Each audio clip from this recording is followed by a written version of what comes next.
Hello guys, good evening. I-share ko sa inyo ngayon ang aking recipe, ang ating recipe for today, tortang Baguio beans or long beans. Ayan.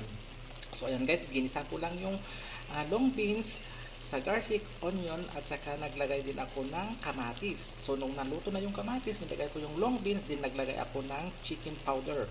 Kung wala kayong chicken powder, yung manok pwede naman. So ayan, yan guys ang ating tortang green beans or Baguio beans. Napakasarap guys itong ating recipe for today. Kaya kapag gusto nyo gayahin nyo guys. And paglagay din kayo guys ng konting oyster sauce pang luto nyo dun sa ano ninyo yung manok. Ayan, as you can see, ay sa itong long beans.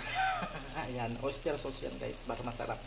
And kung gusto rin medyo matamis-tamis yung sabaw, mag-add kayo ng sugar. Pero ako hindi na ako nag-add ng sugar kasi matamis yung oyster sauce. Ayan, ang ating tortang long beans or green beans or Baguio beans kung tawagin sa Pilipinas. Pwede rin yung long beans guys or yung string beans na itorta nyo. Pero sa akin, mas preferred ko tong Baguio beans. Mas manamis-namis. Ayan, sarap guys tong ating tortang long beans or Baguio beans, pwede rin. So pero ang ko guys, tinorta ko ay yung tinatawag natin Baguio beans or green beans. Marami ako kasi nito. Ayan, ang ating tortang green beans. Yummy!